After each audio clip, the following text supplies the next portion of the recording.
The time is now. Welcome back to the Time is Now podcast. Thank God we could be here together today. On this podcast, we speak to entrepreneurs from all industries and figure out what makes them tick, where they came from, what business means to them, and how they achieve success. I'm Dr. Slava Shut, a doctor of physical therapy, serial entrepreneur, and your host. Today, we have a special guest, everybody. I'm very excited to introduce our guest today, Dr. Natasha Wright, a certified clinical trauma professional, transformational coach, and consultant who specializes in helping Black women with their mental health. Dr. Natasha is committed to helping her clients make lasting change and reach their highest potential by bringing warmth, humor, confidence, and hope to every session. I'm so excited to chat with her today.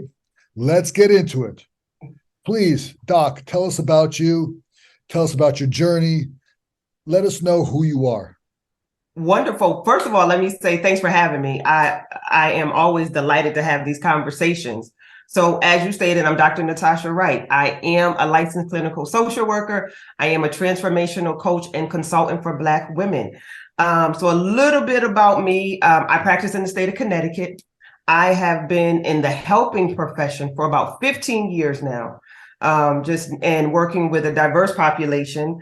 I opened my private practice in 2018. And so here we are, just taking the journey on healing Black women and making it happen. I am a trauma professional, so my specialty is trauma. And I'm a mom of two boys, and I have a little doggy. So I'm a dog mom too. So that's, in a nutshell, that's me. Tell us about your family, your upbringing, because, when you're a little girl, you want to be a princess, you want to be a rock star, you want to be whatever you want to be, right? You're like, nobody goes and like, mom, dad, I want to be a trauma specialist. Yeah. I want to deal with people's problems. I want to hear the worst of the worst of the worst. That is my excitement. When I grow up, that's exactly what I want to be. Right. I agree. No one says that. So here we are. I grew up, so I'm the oldest of my siblings, right? And so I born and raised, I have 3 by my mom, and then my dad remarried, he had 3 more. So I'm the oldest of 6 altogether. Brady Bunch. Right. You got the Brady Bunch. Right. 5 girls, 1 boy. My dad has. Right. He's the prince, right? Tell me he's the prince. Right. He is. And it's 1 set of twins in there. So I'm the oldest of everyone, born and raised in Connecticut. And so I really came from a background from my family that they're pastors, right? So my grandparents were pastors. They started their own church. They had been in church all of their lives too. So helping came natural to them. So me being raised, I began to see the need in helping. Now that didn't make me say, let's go into therapy, or trauma, but having that need and seeing modeled the helping. Okay, so we held tag sales and community days and feeding the homeless and feeding, clothing people that were in need. So all of that was already in me in the helping profession. I went to school here in Connecticut, never left. And then all of a sudden, I remember I was in high school and you get your little yearbook, right? And now I always I wanted 6 kids and I wanted to be a nurse. Well, clearly today, I'm not a nurse, okay? So and it's in my yearbook. I was going to marry my high school sweetheart. That didn't happen either. So plans change. Right, right? Plans So change. at 17, 18, you think you know what you're doing. I have my life laid out right there in my yearbook. None of it happened. So I wanted to be a nurse, or so I thought, because that was a profession that I knew that people make money there. So I'm gonna do that. And I don't like the sight of blood. So let's start there. I'm not sure how far I was gonna get, but I'm not sure how far I was gonna get, but here we are. I wanted to be a nurse. I enrolled in school. I'm like, this is not it. It's not it. Then I change over, and then I'm going to be an FBI agent. And right, drastic, right? Still not trauma. So Sort of. Right. And so now I'm like, okay, I'm going to be FBI agent. So I changed my major to criminal justice. Okay. I've been born and raised in Connecticut, never left. For schooling, nothing, never left. And then I find out that I have to move to Virginia in order to become an agent because that's where they train. Right. I've never left my mom. So what we doing? Okay, so I can't do that either. So now it's time to take another pivot. Long story short, I go from criminal justice to a business degree. Still way off. And so the journey just takes you all over the place. And while I'm journeying through all of these different majors, I'm in school, just living life. I'm raising my first son at that time. Life just begins to happen. And I actually stumbled into the helping profession, which I already said that was in me. That's what I saw. I've always been in nonprofit work until I really went into private practice. Always been in the nonprofit work, always been in the helping profession.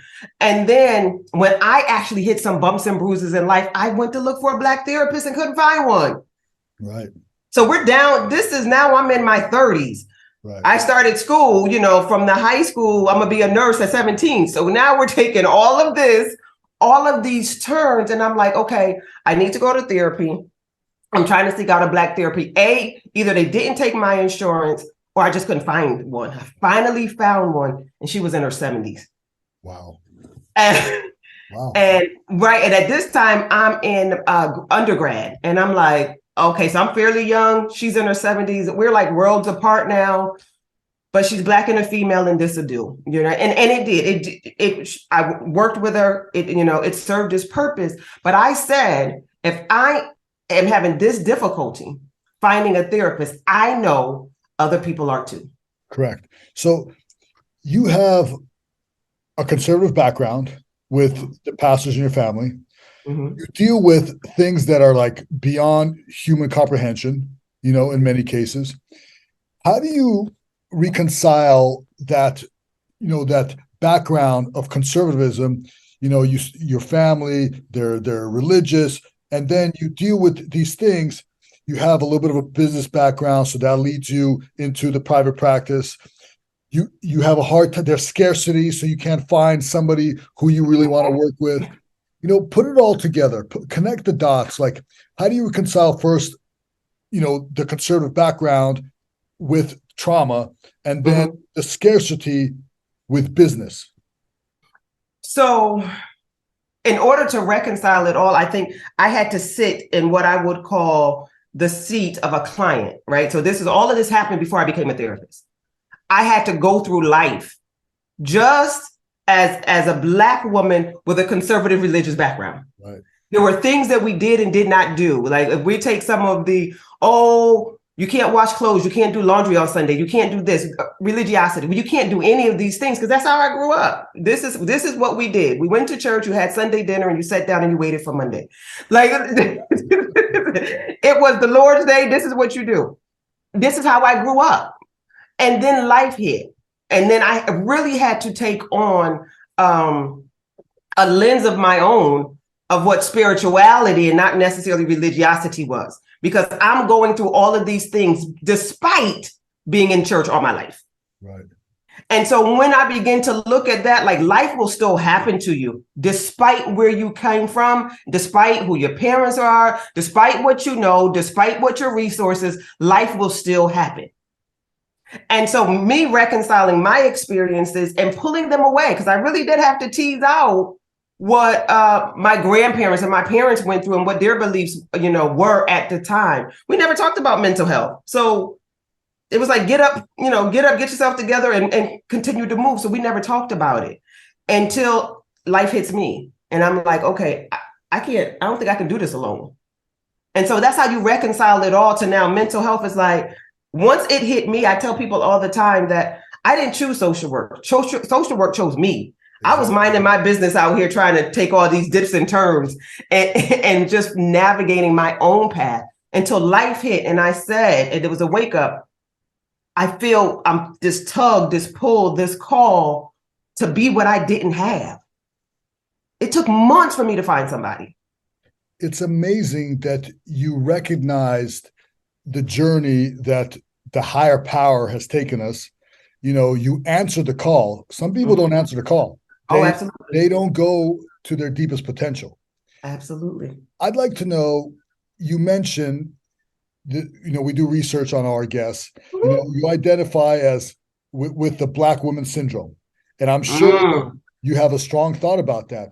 And we could have some Black women listen to our show, and Mhm. there's many people out there who may identify with this syndrome. Can you tell us a little bit about that, and how many people do you believe are out there? How many Black women are going through this Black woman syndrome? Okay, so the it's called a strong Black woman syndrome, and what it is this myth that we are superhuman, that we can take on the cares of the world, the cares of the church, the cares of the community, the cares of our children, the cares of our spouses, and we never get tired. So it's this superhuman myth that we can carry the world with the weight on our shoulders. And we try it. We take it on, we internalize it because it's something that's passed down from generation to generation to generation to generation.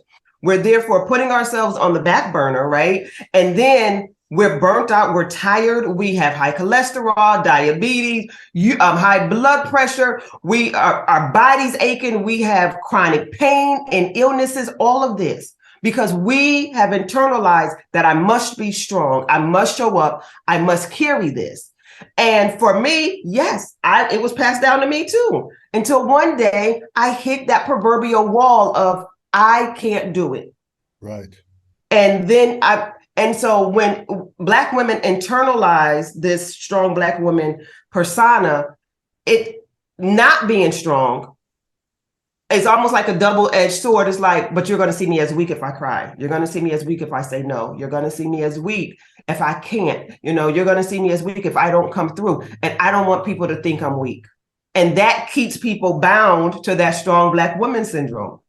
And because it is mirrored in our lives from past generation, I believe such a high percent, if I can say of people that have never been faced with what the definition of strong Black woman is, I definitely tell you that I would see about 90% of women have it. 90% of Black women have it, and they just don't know it.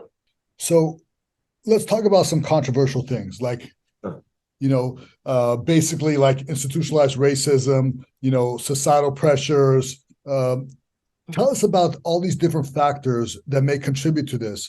And, how do we as a society improve this 90%, as you say, problem? Because that's a pandemic. That's yes. a problem. So, let's talk about these controversial issues, and let's see if we could help some people out.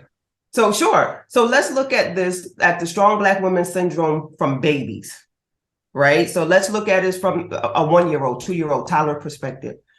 As soon, and this isn't necessarily just categorized to Black women, strong Black woman syndrome is, but as soon as the babies start walking, we shove them a baby. Yeah. Baby dolls are flying off the shelves. Yeah. We begin to teach them to nurture, take care of your baby.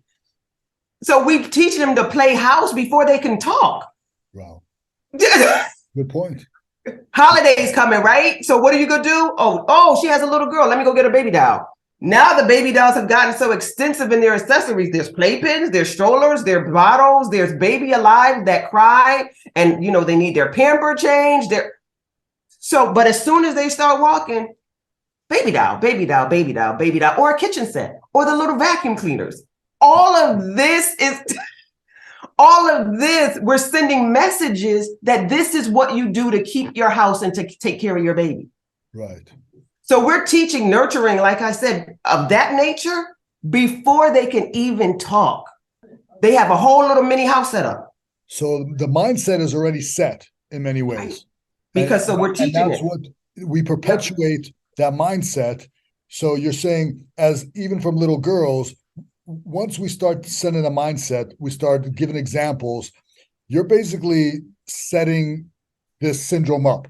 Absolutely. And it's learned. One, we're passing it down because now we're giving them the toys and everything else to go along with it. But then the parents are already like this because past generations, remember, we don't necessarily talk about mental health. We don't talk about any of that. We just do, go. Now that's passed down from generation to generation to generation. Then we groom the little girls Go vacuum, go clean up. You got to clean up. You got to cook. You got to take care of your baby. We're teaching them all of this. And then on top of that, we're teaching them you got to be nice.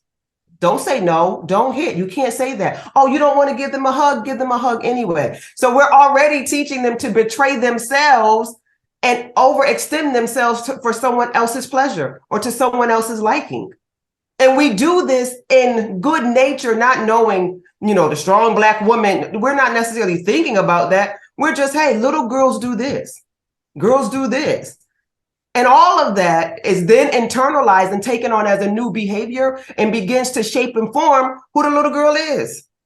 So the habits are set early. And early. That's all you know.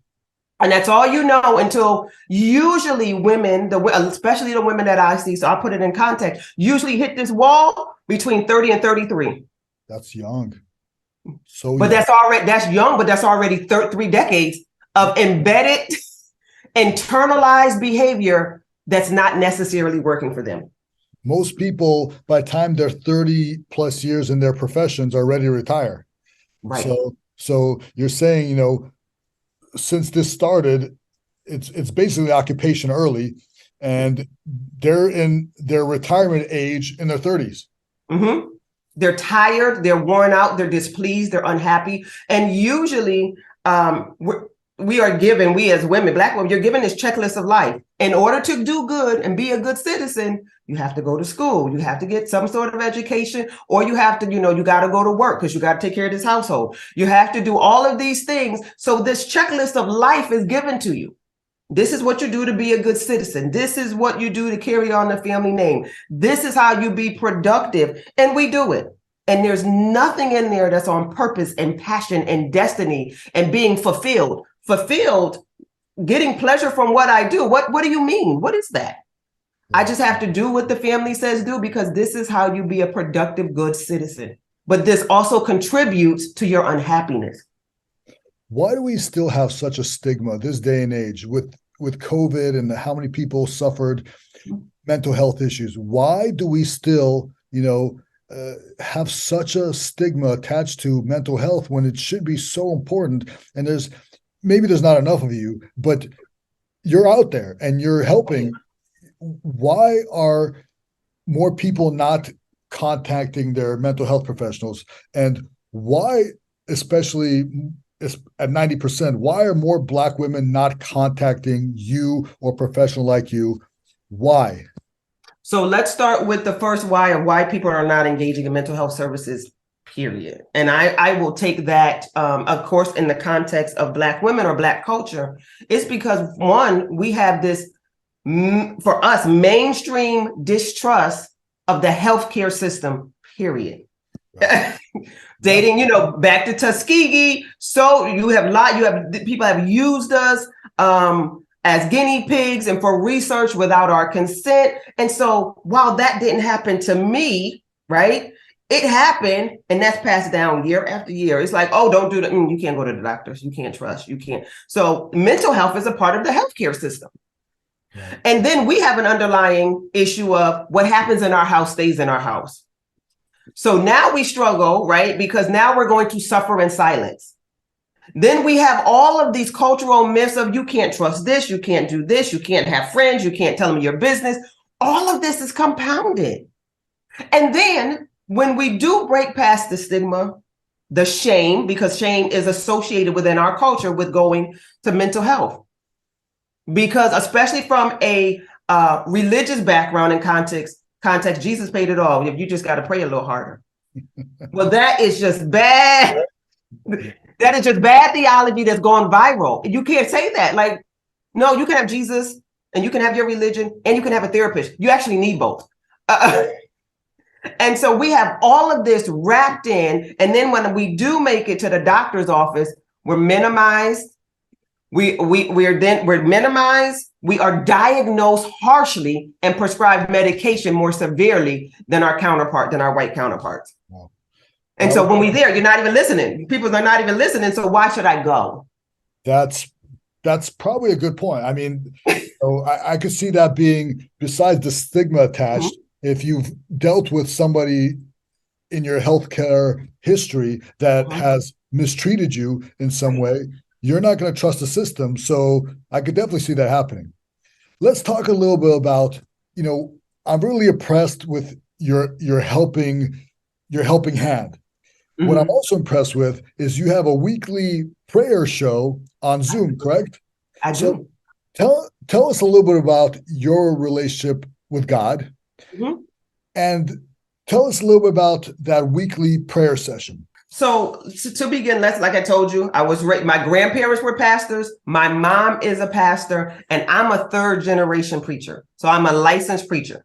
And so with that, I believe when in treating women, and treating Black women, that there is a cornerstone of, if they're not connected to a religion, that their aunts, their grandmother, there's always a vein in a vessel somewhere that connects them. They may not have it, but I have a holistic approach to wellness. And I don't believe that you can be mentally and physically well without being spiritually well. Because there's some things, and like, this is my belief, y'all. This is just how I treat.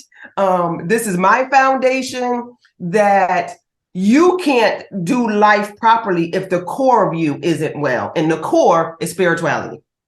And so I can, and I'm of a Christian faith, but I don't only see people of a Christian faith.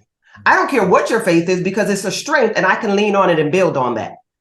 But if you don't have a core to say, I am anchored in this is where I get lost, because we're just out here like, so what we doing? What's the purpose? So what's the purpose, right? So I can help you find purpose. I don't care what religion you are, because I can anchor you in that. And so for me, on Wednesday morning, 7 a.m., I do unite, and I have a prayer call that is open to whomever. And we pray. We pray about life. We pray about, not necessarily all the time healing, but we're just praying and using intercession in that moment to kind of anchor us and guide us through wherever we're going in life. So holistically, it's who I am. So in order for me to do my best work, I have to show up authentically. So I show up authentically as myself. And me, I'm someone that likes to pray. So come if you want, don't come. This is what I'm going to do, because it helps me be the best healer and space creator that I can be. Whether you're there or not, I'm going to be there 7 a.m. I'm going to be there. So you come. That's beautiful. I love it. I think there needs to be more of it. There needs to be in all cultures some sort of unity, because right now we need more that unites us than divides us, with all the separation and racism and intolerance and anti-Semitism. There has to be more unity, and I commend you for providing that unity when sometimes it's lacking out there. So that's beautiful.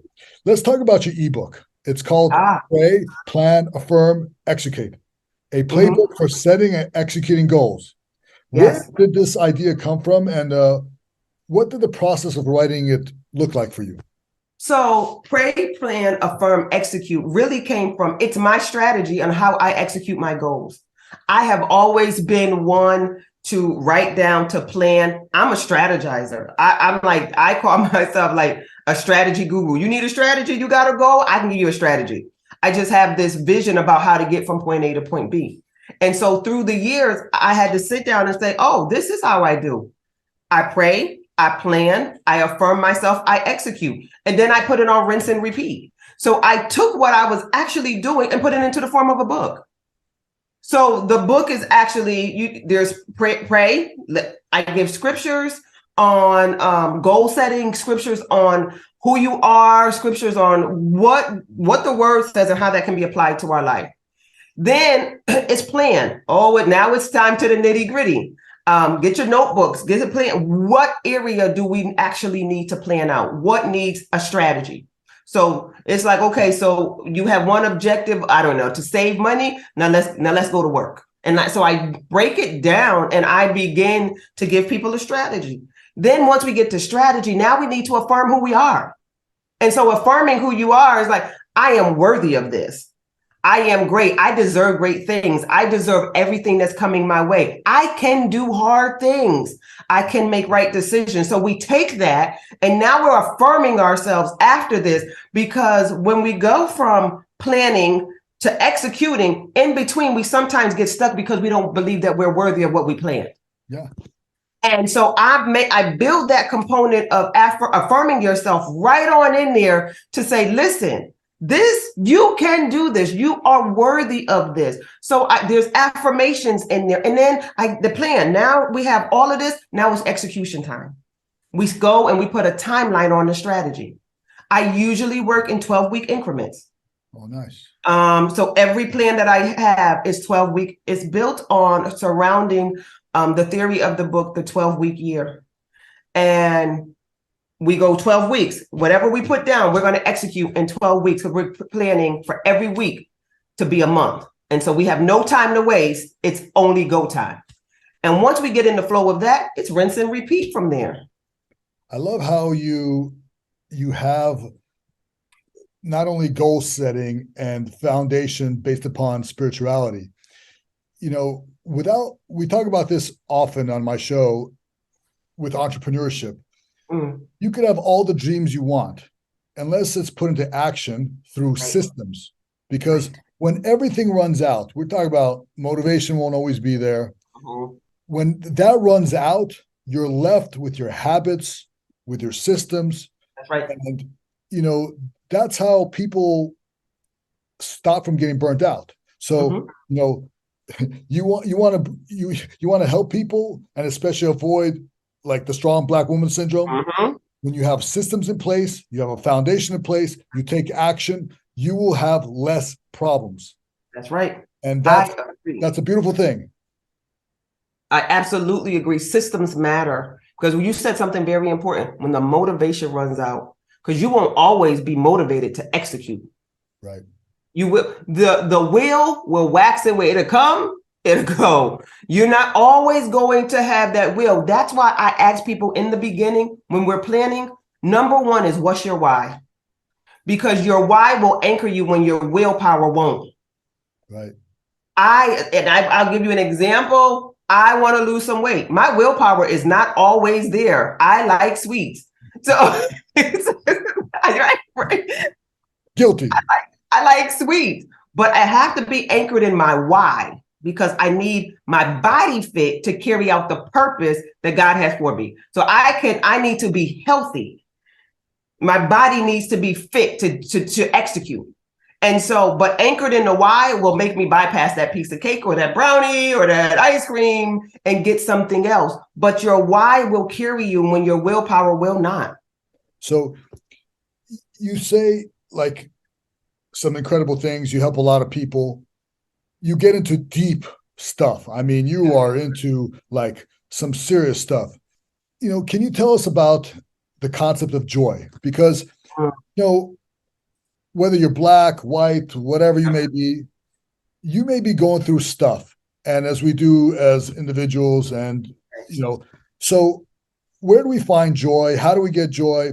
Do you have joy in your life? Like, how do you switch gears? Because it's heavy. I mean, I'm sure you go through days like where you are worn out probably yourself, right?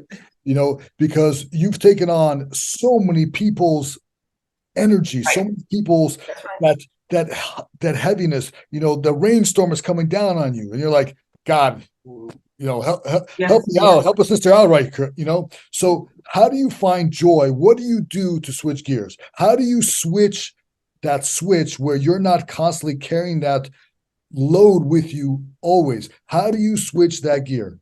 What I do, I have a rock solid self-care plan, not one that's used as an afterthought when like a firefighter coming in when the place is already on fire. I actually incorporate that into day-to-day living.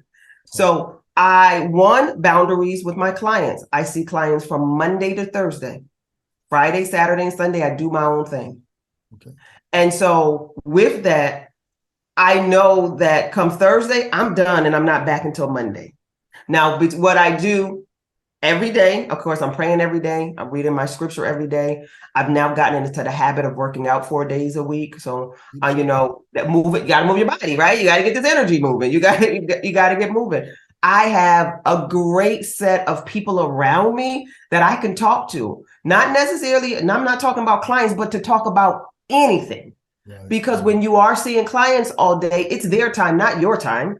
So I have a support where I can talk about the sun, the moon, and the stars, but having that outlet to just talk, carving out time for peace. I do brunch or breakfast out every Sunday.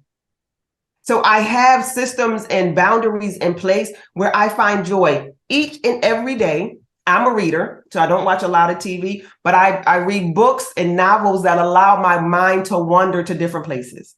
I use it as an escape. So yes, I go to the spa. Yes, I like to be out in nature. But when I can't do those things, sometimes it's sitting in silence and not doing anything.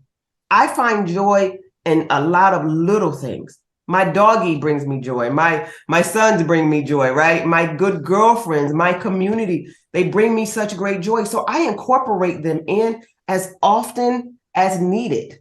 And it is necessary. It goes to show you, even the professional needs a support. Oh, Like yeah. even professionals need support. I want everybody to hear that. That was so important. That was so earth-shattering, because the professional, the doctor who takes care of you, needs a support group. So there's no shame in you reaching out and getting help and finding somebody to talk to, because listen, you're not even paying those people. They're not even professionals. They're just there to maybe hear and listen and talk and advise and whatever they may be. You may take the advice, you may not take the advice, but you're there. That support system is so important. So if you are alone and you feel alone, guess what? Reach out. Okay. Doc is only a phone call away. I'm only a phone call away. We have so many things on social media. Send us a message, send us an email, send us something.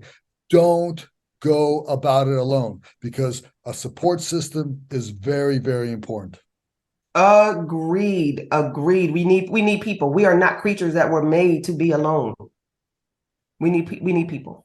Do you have, like, a training protocol, something that, that a message or a training system where you could get other Black women to be professionals like you, so you could reach out to the community a lot more? Because when you have such staggering numbers, the 70-year-old is going to retire soon. She retired at COVID. She's gone. COVID. We're done. Well, she's gone. So there's even one left. So there's you. I'm sure there's more, but not nearly enough. Is there a training system where you could say, look, you want to switch professions? I don't know what you're doing, but we need more of you out there. So is there a recommendation you can make to where, a Black woman that's listening to this right now saying, wow, I think I want to go and help people. Is there something out there where they could go right now, like, and have a resource? So unfortunately, there isn't. Only because, not for training, only because you have to go through years of schooling to get here. And so what I do is that I work with interns. So I work with interns, but they're in school. So I work with interns to groom them. And then I hire young therapists fresh out of college and teach them how to do this work. So just to wake up and say, I want to do this. No, we got to go through years of school, because we're dealing with people's lives. And you have to get licensed by yourself. Like, you have to be fully developed and trained professional to do what I do. But if anybody wants to talk about schools and programs and licensing, DM me, email me, call me. Like, I have those conversations. I don't have a problem with it, because we do need to be fully trained and licensed in order to do what I do. But I do train from internship all the way up to licensure once they're finished with school. Yep. Please, Dr. Wright, enlighten us. Where can we find you? Give us all your information. I want people out there to knock down your door and like beat it down. You're an entrepreneur. You have your own private practice. Let's keep you busy. I love it. Send them. So LinkedIn, Dr. Natasha Wright. Facebook, Dr. Natasha Wright. Instagram, where I'm most active, is I am _ Natasha W. That's where I'm most active. And of course, email. You can email me, info@natashanwright.com. And lastly, my website, is Dr. Natasha Wright Consulting.com. I'm everywhere. You can find me everywhere. So I want to find you. Like, this has been enlightening. It's been informational. There's been some nuggets. Can you give us some last words to the audience that, that may need an uplift? Absolutely. Thank you. So one, you don't have to struggle in silence. There is help. Whether you're in Connecticut or out, there's resources that we can connect you to. You don't have to struggle, and you don't have to do it alone. And while showing up for yourself every day and going to therapy and getting the help that you need is hard work, we're here to usher you through that hard work. We're here to support you through it. You can do it, and you do deserve to live a fulfilled life. That's beautiful. We thank you so much. That was amazing. Be sure to like and subscribe if you're watching us on YouTube. If you're listening, make sure to rate us on Apple Podcasts and Spotify. Thank you for listening to The Time Is Now with me, Dr. Slava Shut. And remember to tune in every Friday at 2 p.m. Send your questions to Dr. Slava Shut on Twitter. And we thank you, thank you, thank you.